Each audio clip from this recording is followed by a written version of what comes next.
dan kita pelayan masyarakat. Harus melayani masyarakat, bukan jadi ndoro. Wong kita dibayar oleh pemerintah dan negara. Iya.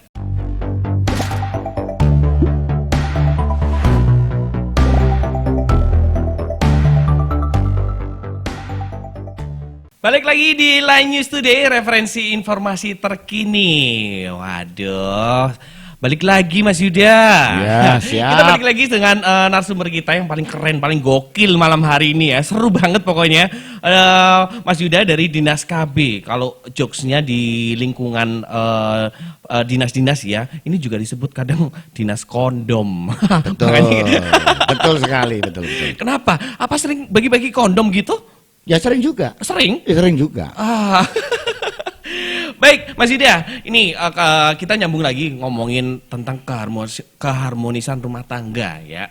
Kira-kira apa aja sih biar rumah tangga kita itu biar lebih harmonis lagi? Yang kira-kira harus dijaga itu apa aja sih? Yang pertama harus ada keterbukaan antara suami dan istri. Itu yang utama itu. Utama. Dan saling memperbaiki. Dalam hal? Ya memperbaiki, misalkan, oh ini ada kendala tentang anak, harus dibicarakan bersama. Oke. Yang kedua tentang ekonomi harus bersama. Yang ketiga masalah perlindungan untuk anak, itu kan rumah tangga itu harus mengayomi, memberikan rasa aman, memberikan satu pendidikan, termasuk dengan hubungan seksnya, harus ada keterbukaan. Hubungan seks ya, kita harus terbuka ya. Harus terbuka juga. Gitu, jadi nggak boleh ada yang tutup-tutupi. Nggak boleh lah ya. gitu. Suami istri. Gitu. Kalau nggak ada orang kan dibuka di dalam kamar kan gitu. ini seru. Kita ngomongin keterbukaan untuk dalam hal hubungan seks nih. Ya. Hubungan seks biasanya kan kalau suami istri biasanya kan apalagi yang mereka baru menikah nih. Baru menikah biasanya kan mereka masih awal ya, masih belum tahu nih siap mungkin yang pasangan yang cewek maupun yang cowok biasanya kan ada yang lemah gitu itu. Itu harus terbuka ya gitu itu. Ya terbuka, harus terbuka.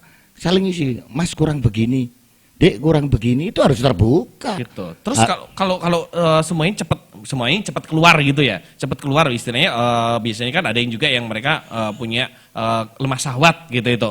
Itu si istri ini harus gimana ini, semuanya yang cowok nih mereka punya lemah syahwat ya gitu itu apakah ada konseling tersendiri gitu itu? Iya.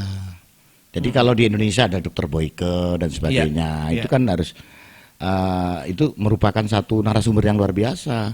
Jangan seperti ayam itu sebentar, cik selesai. Wah itu udah harmonis lagi. Gak harmonis ya. Gak harmonis. Tapi ya. Bertelur.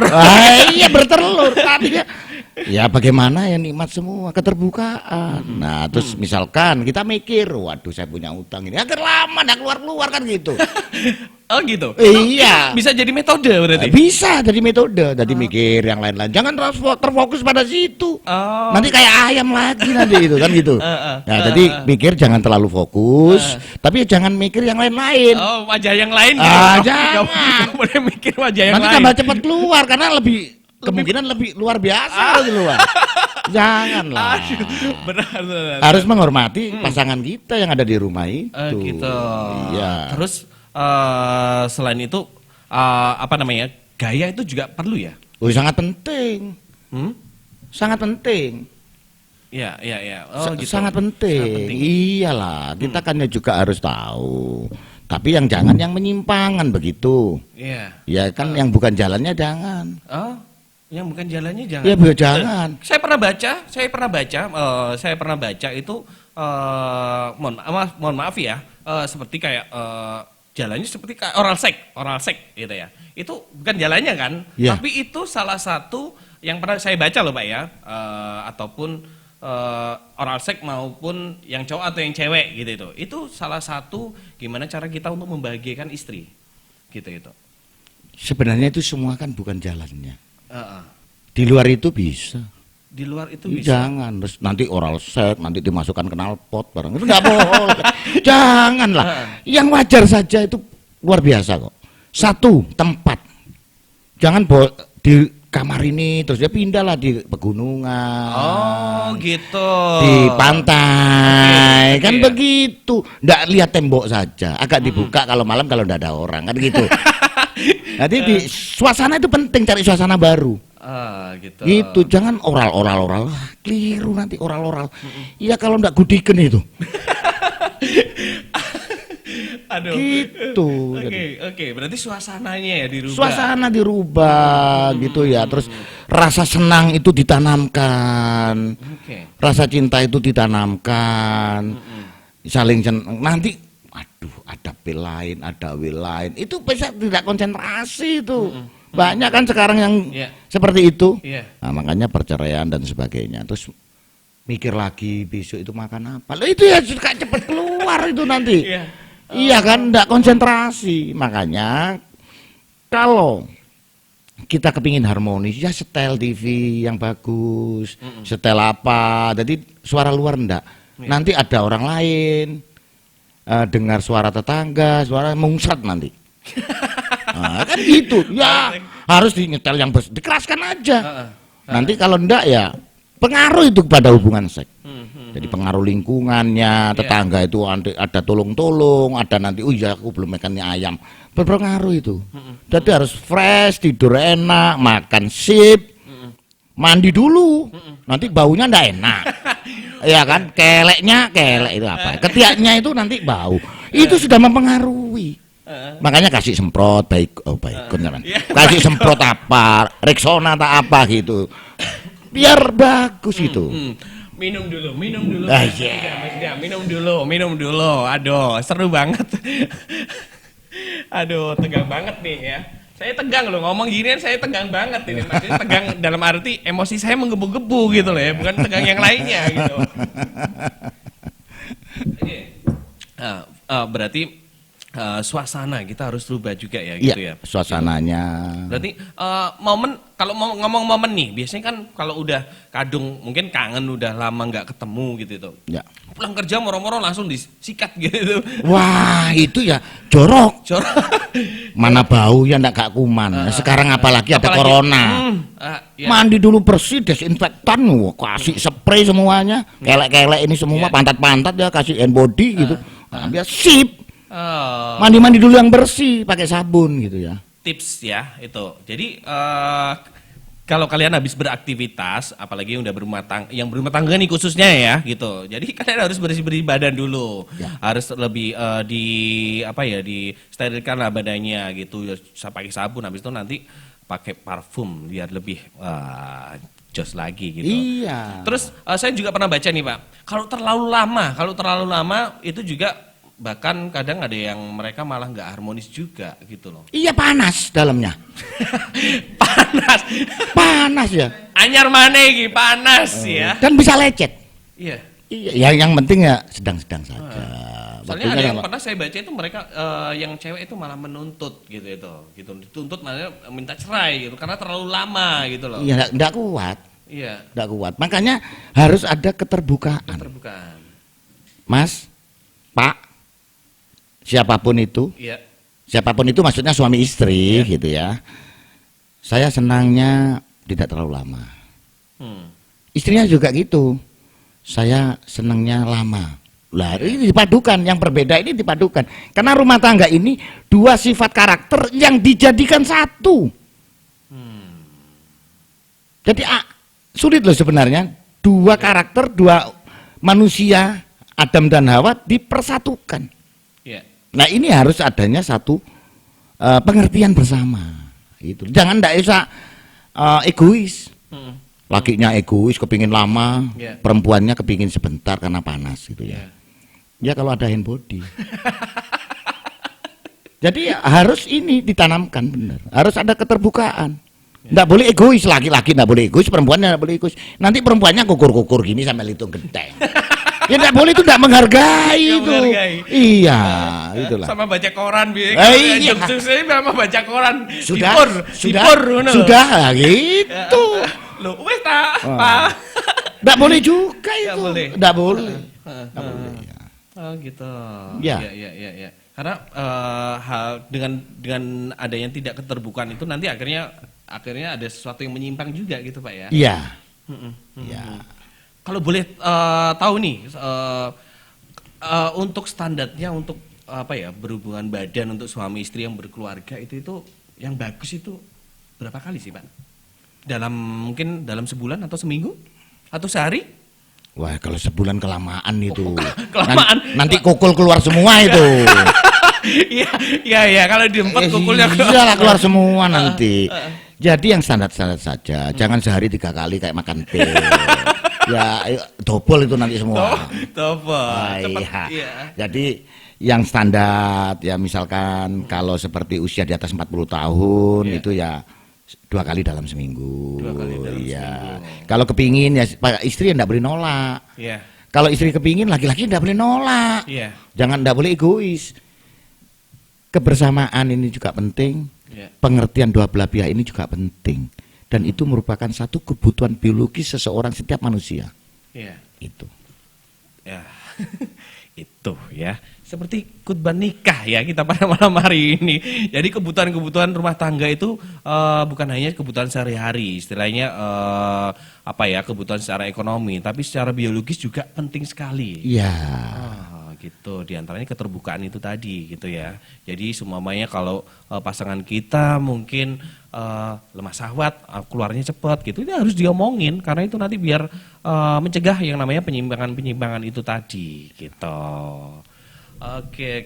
Jadi edukasi itu penting sekali Pak ya? Penting sekali. Dan itu juga disosialisasikan juga? Iya, kita sosialisasikan. Tapi materi untuk anak SMP itu beda lagi. Beda. Soalnya anak nanti SMA takutnya ngajarin yang iya, enggak gitu Pak enggak ya? boleh. Gambarnya karikatur saja kalau untuk SMP. Ya. Kalau SMA sudah enggak apa-apa, ya kan. Tapi lihat dia kelas 9 atau kelas 10. Iya. Atau kelas 11 atau kelas 12 itu beda lagi juga. Bagi mahasiswa beda lagi. Gitu. Makanya kita juga memberikan satu edukasi terhadap masyarakat. Itu kita lihat segmennya apa ini. Untuk pramuka ya beda lagi. Untuk pesantren beda lagi. Gitu. Iya. Pastinya kan dari edukasi atau sosialisasi dari Dinas KB ini, pasti kan juga ada peran dari orang tua juga pastinya Pak ya? Iya. Untuk yang remaja loh ya? Iya. Makanya di BKKBN dalam hal ini itu ada namanya Tribina, Bina Keluarga Balita. Ya. Itu balitanya itu nanti ada posyandu, kita integrasi holistik. Ya. Ada itu Dinas Kesehatan, ada PAUD. Ya. PAUD itu Dinas Pendidikan. Oke. Dan BKB, Bina Keluarga Balitanya sendiri itu BKKBN. Ya. Ada yang kedua namanya Bina Keluarga Remaja. Oke. Jadi Bina Keluarga Remaja itu selain remaja itu sendiri juga orang tua remaja itu sendiri. Bagaimana cara membimbing, mengarahkan, mengedukasi anak remaja. Ya. Kan? Karena remaja kalau tidak dibina, diarahkan dengan baik dan benar, itu akan terjadi dekadensi moral. Seperti yang di era-era milenial ini sangat rentan sekali Pak ya? Iya, harus penting. Nanti ada seks yang menyimpang. Oke, seks menyimpang. Ada menyimpang. Terus ada lagi bina keluarga lansia. Jadi Tribina itu keluarga balita, remaja, bina keluarga lansia. Lansia? Kenapa kok harus lansia juga masih di edukasi seperti itu Pak? Ya karena keluarga itu terjadi ada nenek kakek atau tinggal nenek atau tinggal kakek, bapak ibu dan anak. Nah ini juga harus jangan sampai ditelantarkan. Di mana? Oh iya banyak sekali kejadian-kejadian. Iya, saya kan mantan kepala dinas sosial, jadi tahu persis. Suaminya itu kerja di kaya raya, tapi mengabaikan, melupakan orang tuanya. Seperti di Mojokerto ini ada Panti Werda. Itu padahal ya ada guru, terus SK pensiunnya diambil oleh anaknya, dihabiskan, dipinjamkan uang. Setelah dia utangnya sudah tidak bisa membayar atau dia sudah tidak bisa menghutang lagi, dititipkanlah di panti. Orang tuanya ini kan anak durhaka. Makanya ada bina keluarga balita, ada bina keluarga remaja, dan ada bina keluarga lansia. Di mana kita lansia, pralansia itu 55, lansia itu 60 tahun ke atas, itu produktif di masa lansianya, tidak menjadi beban keluarga. Bagaimana itu edukasi kita. Oh, gitu. Jadi peran pemerintah itu sampai segitunya, Pak ya. Jadi Iya. mulai dari balita sampai lansia pun Iya. peran pemerintah juga ada gitu Iya. ya. Ini dikerjakan oleh BKKBN luar biasa. Iya. Oke. Mas Yuda kan udah 9 tahun ya. Sudah 9 tahun di Dinas KB ini gitu. Langkah-langkahnya udah banyak sekali. Tadi juga sebagian juga sudah diceritakan sama Mas Yuda sendiri gitu.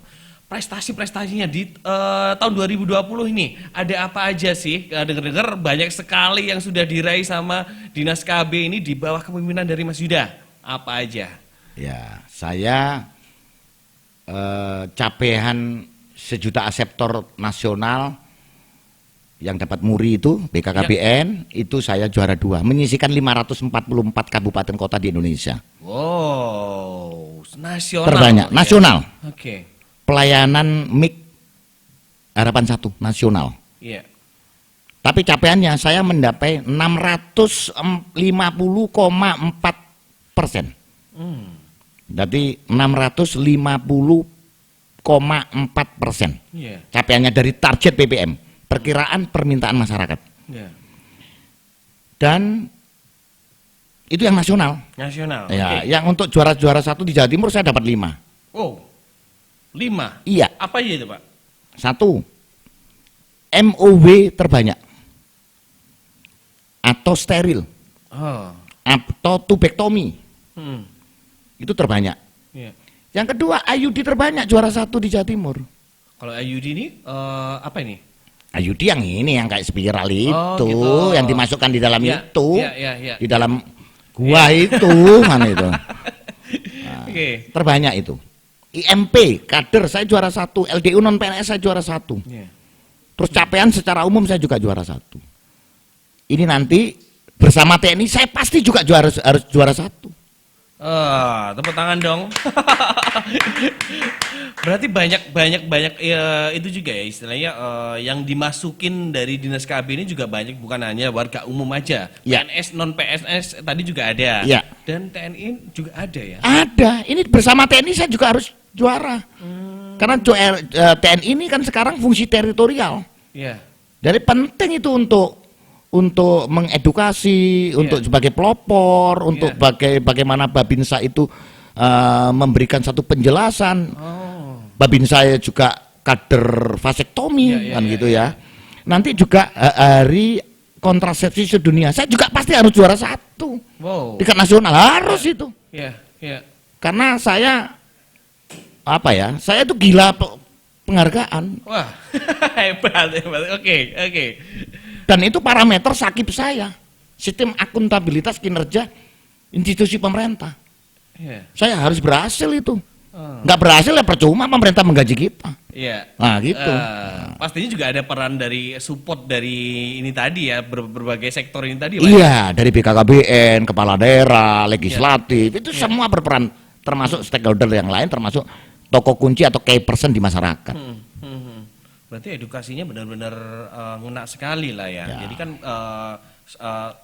notabene kan masyarakat juga mereka masih awam dengan edukasi informasi seperti ini gitu loh.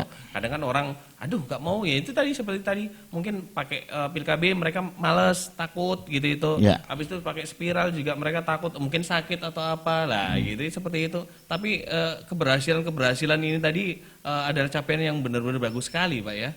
Ya. Jadi saya bekerja sama dengan rumah sakit PKBRS, saya juara nasional.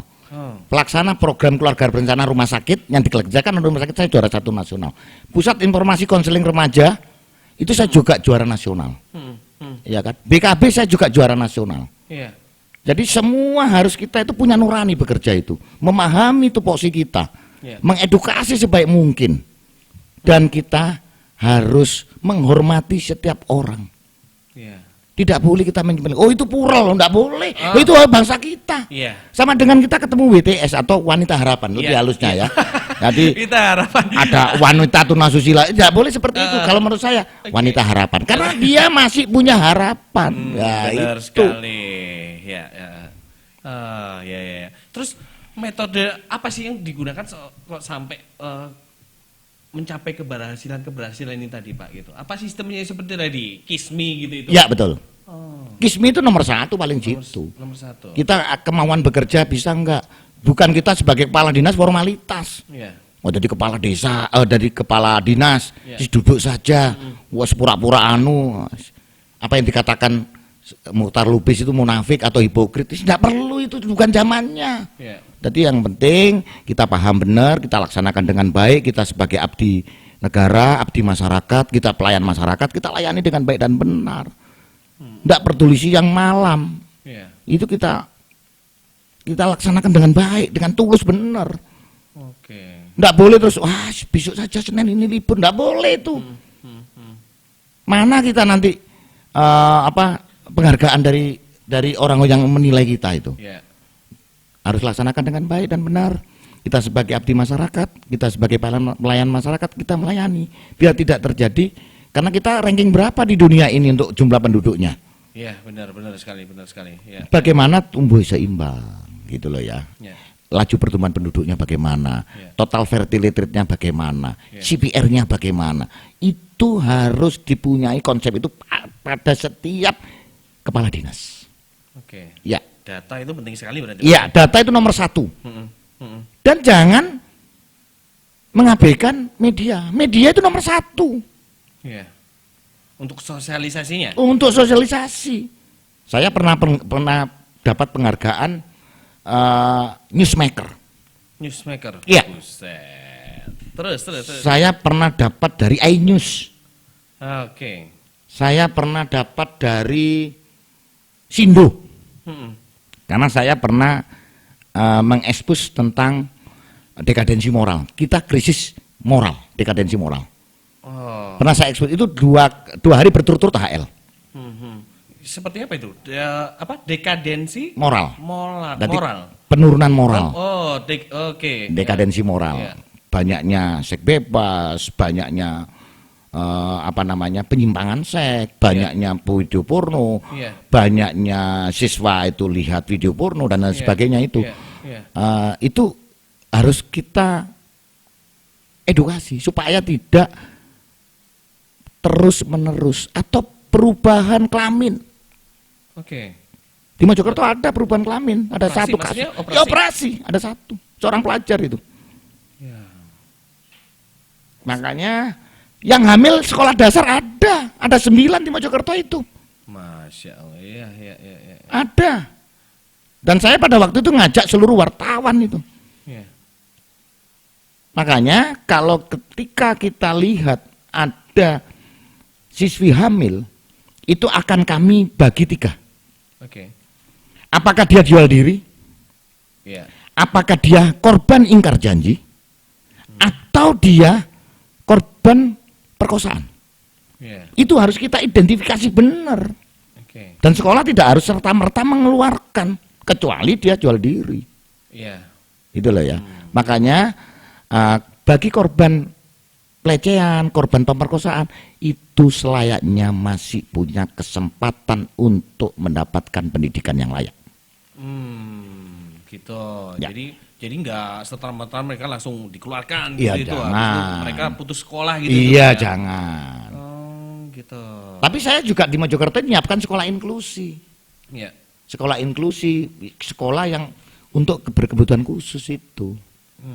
Tuh, jadi kita sebagai aparat pemerintah, kepanjangan tangan bupati, kita harus juga menyiapkan semua kejadian, sesuatu, misalkan visum et repertum untuk mayat itu, untuk visum et repertum dan otopsi. Itu kita siapkan.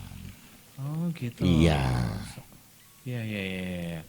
Ternyata itu juga Pak ya, maksudnya sosialisasinya itu juga sampai apa namanya dengan konsep-konsep sampai media itu tadi Pak ya. Iya. Media ini partner. Makanya jangan sampai jauh dengan media. Iya. Yang bisa mengakses, yang bisa mengekspos, mengflor kegiatan kita ya media. Benar. Saya sangat baik dengan MNC, sangat baik dengan Radar, saya sangat baik dengan media-media yang lain.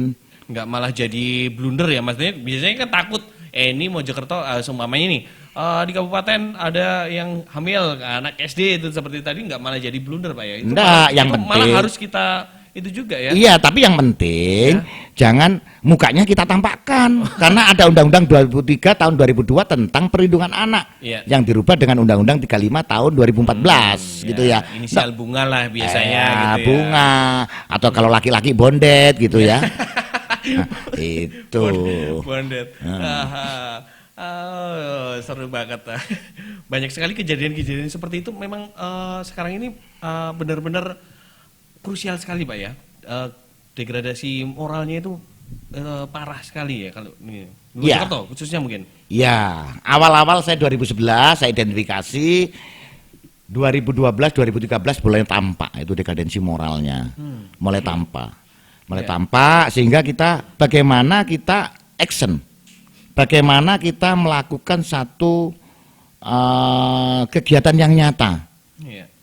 Nah, kita bentuk Pick Air di masing-masing sekolahan, kita bentuk Pick Air di Pramuka yang namanya Saka Kencana, kita bentuk di panti asuhan, di pondok-pondok pesantren, kita bentuk Pick Air di tingkat SMA SMK, sehingga sosialisasi terwadai. Yang penting pengurus Pick Air Pusat Informasi Konseling Remaja jangan orang yang ember. Nanti mulutnya ini ada, itu kan konselor sebaya. Nanti konselor itu lo sudah ndak perawan, itu lo sudah ndak gini, itu ndak boleh. Malah jadi bully-bulian gitu. Iya, nanti jadi bully. Jadi kami pilih orang yang memang punya nurani, bisa menerima pendapatnya teman. Karena konselor sebaya, ndak mungkin kan si remaja perempuan ini ke saya, Pak Yuda, saya sekarang keluar rambut. Pak Yuda, saya sekarang menstruasi. Pak Yuda, pantat saya sudah melentuk itu apa? Sudah begini, itu tidak mungkin. Kalau tidak teman sebayanya itu, ke orang tua pun juga belum tentu. Iya, benar-benar. Belum tentu. Mereka nggak berani buka. Nggak berani buka. Nah, konselor sebaya inilah sebagai jembatannya. Itu loh.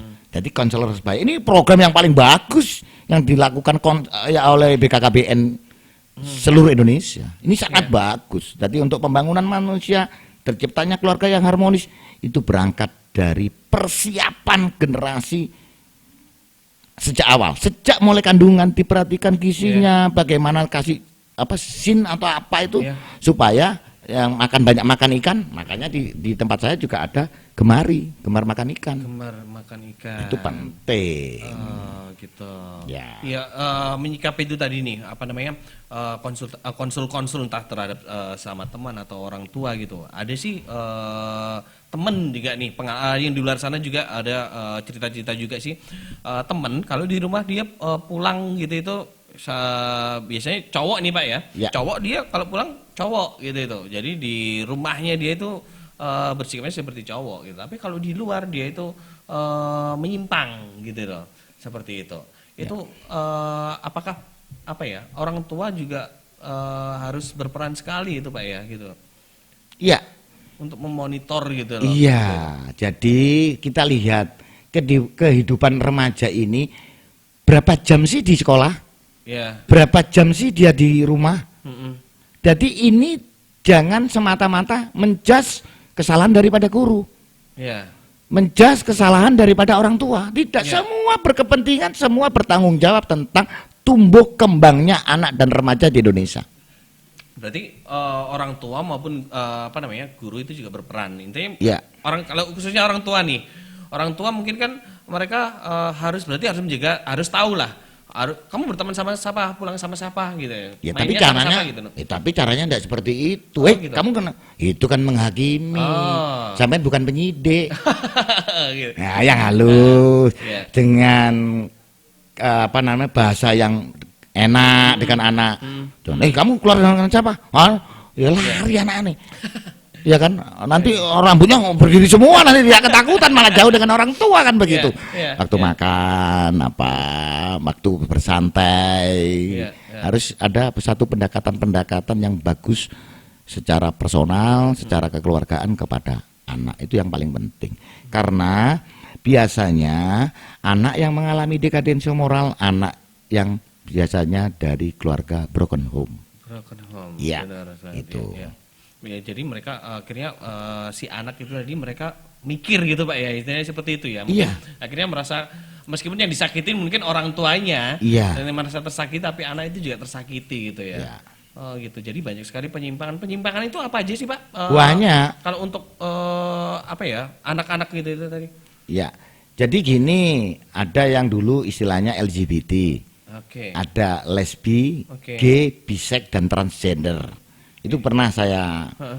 muat di satu media terkenal nasional. Ya. Jadi bagaimana seks menyimpang, itu kalau terjadi seperti lesbi, Ya. itu kalau pengamatan saya, dia karena, hei kamu dengan laki-laki. Ya. Nah, karena tertekan jiwanya, dia akan tidak menyenangi laki-laki sebagaimana normalnya, Oke. gitu ya. Dia senang sama perempuannya. Iya. Bisa aku juga ketoro sama perempuannya saja, Iya. dan perempuan. Akhirnya, secara sadar tidak sadar, secara alamiah dia akan perilakunya akan menyimpang seperti Iya. itu. Oke. Tidak ada orang itu dilahirkan langsung dia lesbi, Iya. dia ini, enggak ada. Semua dilahirkan oleh Tuhan itu sempurna. Sempurna. Ya, tergantung bagaimana keterpengaruhannya tumbuh kembang anak ini di lingkungan dan keluarganya. Itu yang menciptakan sebenarnya. Oh gitu. Ya. Terus banyak loh Pak pengaruh-pengaruh di luar sana, istilahnya komunitasnya juga ada gitu loh. Ada. Apakah dari dinas KB ini juga bergerak ke sana? Iya. Jadi kita identifikasi beberapa tahun yang lalu itu ada 200 komunitas untuk itu. Mojokerto. Iya, di Mojokerto, kabupaten maupun kota. Makanya pernah saya rilis, terus lambat laun karena kita edukasi kepada sekolah, akhirnya guru khususnya BP, Ya. Golden Counseling, guru BK, Ya. itu melakukan edukasi kepada jajaran guru kelasnya, Ya. kepada anak didiknya. Ya. Jadi biar dia punya rasa tanggung jawab dan tidak hanya applied science, tidak hanya mengeterapkan ilmu atau transformasi ilmu. Ya. Si guru ini juga harus mengetahui budi pekerti, etika, tabiat, Ya. kelakuan, cara bicara, kesopanan pada anak didiknya. Ini penting. Penting. Kira-kira hal-hal menyimpang itu tadi bisa disembunyikan nggak sih? Sebenarnya bisa, sangat bisa sebenarnya. Tergantung kemauan kita. Rata-rata kalau rumah tangga yang karir, bapaknya bekerja, ibu enggak sempat. Ya. Nah, tadi pembantu dan rata-rata kalau orang itu pergaulannya yang salah. Nah, seperti yang barusan kemarin itu Ya. ada di salah satu PTN di Jawa Timur. Oh ya. Nah. Itu yang menyimpang. Dibungkus kain jari dan sebagainya dan sebagainya. Benar. Jadi kayak mumi gitu ya. Iya, kayak mumi. Itu yang menyimpang. Pasti menyimpang. Ada yang lewat dubur barang itu yang menyimpang semuanya Iya, itu. iya. Kok enggak ngeri kan ya? Wong Iya. itu septic tank kan gitu. Bukan tempatnya. Ya? Bukan tempatnya. Oh gitu. Iya. Jadi layaknya komunitas ini tadi nggak dibubarkan atau gimana itu Pak? Ya kita itu tidak bisa serta-merta seperti itu. Kita harus bagaimana sih mengidentifikasi semua ini. Yeah. Bagaimana itu pun bagaimanapun itu bangsa kita, itu harapan bangsa, itu generasi penerus. Kita dekati secara personal ya. Makanya tadi jadi social casework maupun social group work, pendekatan secara personal maupun pendekatan secara kelompok. Itu. Begitu. Baik nih Mas Yuda, datanya kita sudah mau sampai di puncak acara kita di ngobrol santai kita pada hari ini. Ya. Kira-kira ada pesan-pesan khusus nggak yang mungkin mau disampaikan untuk sahabat Line News? Khususnya untuk masalah-masalah mungkin keharmonisan rumah tangga ataupun edukasi-edukasi yang untuk remaja juga boleh lah. Apa nih? Ya, yang pertama bagi remaja kita harus punya satu konsep hidup. Kita harus merencanakan hidup kita ke depan. Bagaimana merencanakan kita pendidikan, bagaimana merencanakan kita berkeluarga, bagaimana kita merencanakan berkeluarga, bekerja. Ini semua harus direncanakan. Sudah siapkah saya berkeluarga? Sudah siapkah saya kesehatan reproduksi saya? Sudah siapkah mental saya? Karena tidak hidup ini tidak hanya sesaat. Kita akan menurunkan satu keturunan sebagai penerus generasi sebelumnya orang tua kita. Makanya untuk keluarga yang berkualitas kita harus merencanakan mulai dini. Itu. Oke. Ya. Udah itu aja. Untuk kalau untuk secara umum nih. Secara umum. Kalau secara umum satu, bagaimana kita itu mengatur kelahiran yang bagi yang sudah berkeluarga. Menunda dulu. Jangan 4 terlalu dekat, terlalu banyak. Ya kan? Hamilnya terlalu. Karena kalau jarak 1 tahun itu sudahlah, pasti di belakang itu akan terjadi pengeroposan anak itu. Terlalu banyak ya anak itu akan keropos juga. Kalau anak 2 itu pasti dia akan tumbuh dan kembang sehat. Oke, kasih tepuk tangan dong gitu. Baiklah, Sobat Line News, itu tuh ya tadi banyak sekali bahasan-bahasan nih ya yang kita sudah bahas, mulai dari edukasi tentang seks ya khususnya, seru banget gak ada habisnya. Prestasi-prestasi dari Dinas KB Kabupaten Mojokerto yang banyak sekali diraih secara nasional maupun provinsi. Itu benar-benar hebat sekali lah, tepuk tangan sekali lagi buat Dinas KB Kabupaten Mojokerto gitu. Dan ini tadi juga pesan-pesan yang terakhir, semoga itu semuanya informasi-informasi yang sudah kita bahas Mas Yuda ya, semoga bisa bermanfaat buat sahabat Line News gitu. Jadi sekali lagi buat kalian semuanya, jangan lupa update informasi terkini di Line News Today, referensi informasi terkini. Kita undur diri, Mas Yuda, kalau gitu ya. Terima kasih sudah hadir di Line News Today pada hari ini. Nanti kita bakal ketemu lagi dengan narasumber yang keren banget di Line News Today. Ini referensi informasi terkini. See you!